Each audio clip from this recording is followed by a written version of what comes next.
Hello केम છો dear students પેન્ટેડ એપ્લિકેશન ડાઉનલોડ નથી કરી તો હમણાં જ કરી લો કારણ કે તમને દરેક વિષયના સ્વાધ્યાયનું સોલ્યુશન્સ બિલકુલ ફ્રી અહીંયા મળી જશે અહીંયાથી તમે ધોરણ પણ ચેન્જ કરી શકશો ધોરણ 8 9 10 અને સ્વાધ્યાય પોથી હોય અસાઇનમેન્ટ હોય જે તમારા માટે જરૂરી છે દરેક વસ્તુનું સ્વાધ્યાયનું સોલ્યુશન્સ પીડીએફ સાથે ત્યાં મળી જશે તો પેન્ટેડ એપ્લિકેશન ડાઉનલોડ કરીને ફ્રીમાં લાભ ઉઠાવો। નમસ્કાર વિદ્યાર્થી મિત્રો, સ્વાગત છે તમારું તમારી પ્રિય યુટ્યુબ ચેનલ પેન્ટેડ સાથીમાં। મિત્રો, આજે આપણે ધોરણ 9 સામાજિક વિજ્ઞાનના પ્રકરણ 13 ભારત સ્થાન ભૂસ્તરીય રચના અને ભૂપૃષ્ઠ ભાગ 1 ના સ્વાધ્યાયના પ્રશ્નો અને તેના ઉત્તર જોઈશું। પ્રશ્ન 1, નીચેના પ્રશ્નોના ટૂંકમાં ઉત્તર આપો। 1, ભારતનું પૂર્વ ગોળાર્ધમાં મોકાનું સ્થાન છે, શાથી? જવાબ, ભારત પૂર્વ ગોળાર્ધમાં મોકાનું સ્થાન ધરાવે છે અને તેનું વ્યૂહાત્મક મહત્વ પણ વિશેષ છે, જેમાં પ્રાચીન કાળમાં પરસ્પર સંબંધોને વિકસાવવામાં સમુદ્રોનું મહત્વનું પૂર્ણ યોગદાન છે। હિન્દ મહાસાગરના શીર્ષસ્થ સ્થાને ભારત આવેલો છે। પૂર્વ આફ્રિકા, પશ્ચિમ એશિયા, દક્ષિણ એશિયા વગેરે દેશો સાથે ઘનિષ્ઠ સાંસ્કૃતિક સંબંધો છે। દક્ષિણ આફ્રિકાથી આવતો જળમાર્ગ તથા સુએજ ભારત પાસેથી પસાર થાય છે।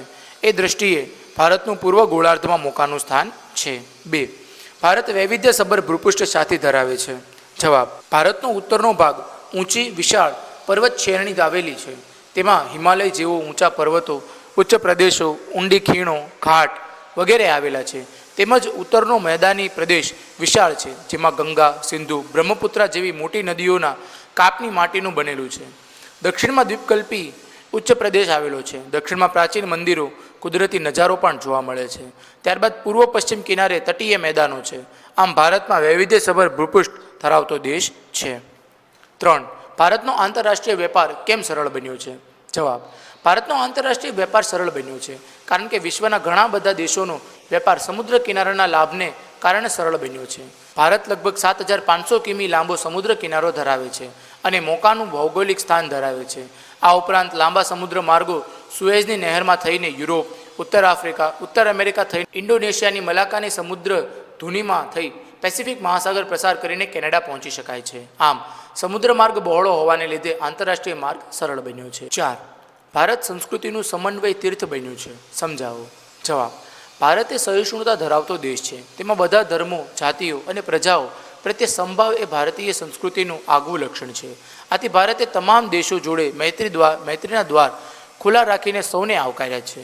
આમ ઉપરાંત ભારતમાં હિન્દુ, શીખ, જૈન, પારસી, મુસ્લિમ, બૌદ્ધ ધર્મના આમ વિવિધ ધર્મના લોકો રહે છે અને ભિન્ન ભિન્ન ધર્મના સંસ્કૃતિના તત્વો સંયોજન જોવા મળે છે। આથી ભારત સંસ્કૃતિનું સમન્વય તીર્થ બન્યું છે। 5, મૃદાવરણીય પ્લેટો કેટલી છે અને કઈ કઈ છે તે જણાવો? જવાબ, મૃદાવરણીય પ્લેટો કુલ 7 છે। પેસિફિક પ્લેટ, ઉત્તર અમેરિકન પ્લેટ, દક્ષિણ American plate, European plate, African plate, Indo Australian plate, Antarctica plate. પ્રશ્ન 2, નીચેના શબ્દોની સંકલ્પના સમજાવો। 1, પ્રમાણ સમય। જવાબ, સમગ્ર દેશના નેતા મધ્ય ભાગમાં કે મહત્વના સ્થળનો સ્થાનિક સમય તે દેશના પ્રમાણસર સમય માનવામાં આવે છે। આ સમયે દેશના બધા સ્થળોને લાગુ પડે છે। ભારતમાં એક જ પ્રમાણ સમયમાં, જ્યારે યુએસએમાં 6 અને રશિયામાં 11 પ્રમાણ સમય આપવામાં આવ્યા છે। 2, અપસારી પ્લેટ। જવાબ, પૃથ્વીની સંરચનામાં કેટલીક પ્લેટો એકબીજાથી દૂર થઈ રહી છે, જેને અપસારી પ્લેટ કહેવામાં આવે છે। અપસરણની પ્રક્રિયાથી ભૂપૃષ્ઠ પર સ્તરભંગ થાય છે। 3, કર્કવૃત્ત। વિષુવવૃત્તથી 33 અંશ અને 30 અંશને અંતરે ઉત્તરમાં આવેલા અક્ષાંશ વૃત્તને કર્કવૃત્ત કહે છે। 4, ગોળાર્ધ। સમગ્ર પૃથ્વીનું વિષુવવૃત્ત 2 સરખા ભાગ પડે છે તે ભાગ પૃથ્વીનો ગોળાર્ધ કહેવાય છે। વિષુવવૃત્તથી ઉત્તરે આવેલો ઉત્તર ગોળાર્ધ અને દક્ષિણે આવેલો દક્ષિણ ગોળાર્ધ કહેવાય છે। 5, દ્વીપકલ્પ। જવાબ, જેની 3 બાજુએ સમુદ્ર કે પાણીનો વિશાળ જથ્થો હોય તેને દ્વીપકલ્પ કહેવાય છે। દાખલા તરીકે સૌરાષ્ટ્રનો દ્વીપકલ્પ, મલાયાનો દ્વીપકલ્પ વગેરે। 6, અભિસરણ। જવાબ, કેટલીક જગ્યાએ મૃદાવરણીય પ્લેટો એકબીજાને નજીક આવી રહી છે। આ પ્લેટોને અભિસારી પ્લેટ કહેવામાં આવે છે। હેલો કેમ છો ડિયર સ્ટુડન્ટ્સ પેન્ટેડ એપ્લિકેશન ડાઉનલોડ નથી કરી તો હમણાં જ કરી લો કારણ કે તમને દરેક વિષયના સ્વાધ્યાયનું સોલ્યુશન્સ બિલકુલ ફ્રી અહીંયા મળી જશે। અહીંયાથી તમે ધોરણ પણ ચેન્જ કરી શકશો ધોરણ 8 9 10 અને સ્વાધ્યાય પોથી હોય અસાઇનમેન્ટ હોય જે તમારા માટે જરૂરી છે દરેક વસ્તુનું સ્વાધ્યાયનું સોલ્યુશન્સ પીડીએફ સાથે ત્યાં મળી જશે તો પેન્ટેડ એપ્લિકેશન ડાઉનલોડ કરીને ફ્રીમાં લાભ ઉઠાવો। પ્રશ્ન 3, નીચેના પ્રશ્નોના જવાબ લખો। 1, ભારતના સ્થાન અને સવિસ્તાર વિશે માહિતી આપો। જવાબ, વિશ્વના દેશોમાં ભારત આગવું સ્થાન ધરાવે છે। ભારતના મુખ્ય ભૂમિખંડોનો વ્યાપ 8 અંશ 4 થી 87°6 ઉત્તર અક્ષાંશ વૃત્ત અને 68°7 થી 97°25 પૂર્વ રેખાંશ વૃત્ત વચ્ચે આવેલો છે. ભારતની મધ્યમાંથી કર્કવૃત્ત પસાર થાય છે. 23°30 ઉત્તર અક્ષાંશ વૃત્ત પર આવેલો છે. ભારતના અરબ સાગરમાં લક્ષદ્વીપ અને બંગાળની ખાડીમાં અંદમાન નિકોબાર ટાપુઓ આવેલા છે. વિસ્તાર: ભારત દેશના અક્ષાંશીય અને રેખાંશીય વ્યાપ બંને લગભગ સરખા 30 છે, પરંતુ વાસ્તવિક રીતે કાશ્મીરથી કન્યાકુમારી ઉત્તર દક્ષિણ લંબાઈ 3214 કિમી છે. પશ્ચિમ ગુજરાતથી શરૂ કરીને પૂર્વ અરુણાચલ પ્રદેશ સુધીનો વિસ્તાર 2933 કિમી છે. ભારતનું ક્ષેત્રફળ 328 લાખ ચોરસ કિલોમીટર છે. જગતના કુલ ક્ષેત્રફળના માત્ર 2.42% જેટલું છે. ભારતના પ્રમાણમાં સમયની રેખા 82 થી 30 પૂર્વે રેખાંશ વૃત્ત છે, જે 5 રાજ્યોમાંથી પસાર થાય છે. તેનો સ્થાનિક સમય ભારતનો પ્રમાણ સમય માનવામાં આવે છે. ભારતનો ક્ષેત્રફળ સંદર્ભે જગતમાં 7મો ક્રમ છે. ભારતથી મોટા 6 દેશો અનુક્રમે રશિયા, કેનેડા, USA, ચીન, બ્રાઝિલ અને ઓસ્ટ્રેલિયા છે. ભારતના પૂર્વ અને પશ્ચિમે આવેલા સ્થળોના પ્રમાણ સમયમાં આશરે 2 કલાકનો ફરક છે. 2. સુએઝ નહેર શરૂ થવાથી ભારતને કયો લાભ થયો છે? જવાબ: ઈસવીસન 1869માં રાતા સમુદ્ર અને ભૂમધ્ય સમુદ્રને જોડતી સુએઝ નહેર એ ભારત અને યુરોપિયા વચ્ચેનું અંતર આશરે 7000 કિમી જેટલું ઓછું થયું છે. તેથી જળમાર્ગે યુરોપ, USA અને કેનેડા સાથે વેપાર કરવામાં સમયની ઘણી બચત થઈ છે. આ સુએઝ નહેરને લીધે આ દેશો વચ્ચે વ્યાપારમાં ખૂબ લાભ પ્રાપ્ત થયો છે. 3. પૃથ્વીની રચના વિશે વિસ્તૃત માહિતી આપો.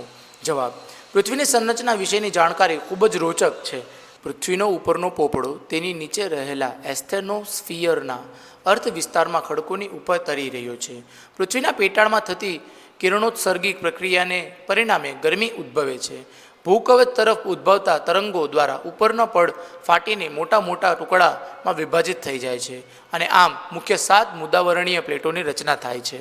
કેટલીક વાર જગ્યાએ પ્લેટો એકબીજાથી દૂર થઈ રહે છે, તેને અપસારી પ્લેટ કહે છે.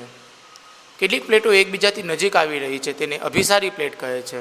અપસરણ અને અભિસરણની પ્રક્રિયાથી ભૂપૃષ્ઠ પર સ્તરભંગ અને ગેડીકરણ થાય છે.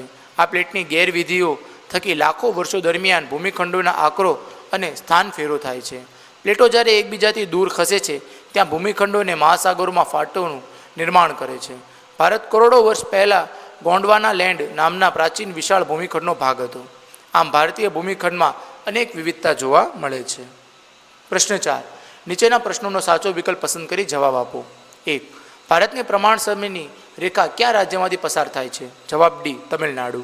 2. ભારતની ઉત્તરે ચીન, ભારતની વાયવ્યે ખાલી જગ્યા બી, પાકિસ્તાન. 3. નીચે આપેલા રાજ્યોને દક્ષિણથી ઉત્તર દિશાના ક્રમમાં ગોઠવો.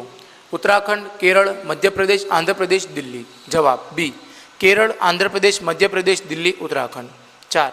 નીચેના પૈકી કયો દેશ ભારતના ક્ષેત્રફળ સંદર્ભે વધુ વિશાળ છે? જવાબ એ, કેનેડા. 5.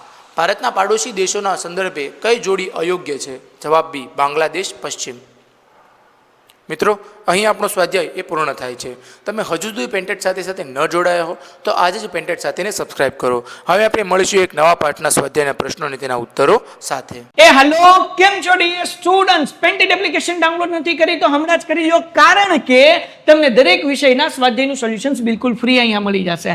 અહીંયાથી તમે ધોરણ પણ ચેન્જ કરી શકશો, ધોરણ 8, 9, 10 અને સ્વાધ્યાય પોથી હોય, અસાઇનમેન્ટ હોય, જે તમારા માટે જરૂરી છે દરેક વસ્તુનું સ્વાધ્યાયનું સોલ્યુશન્સ PDF સાથે ત્યાં મળી જશે. તો પેન્ટેડ એપ્લિકેશન ડાઉનલોડ કરીને ફ્રીમાં લાભ ઉઠાવો.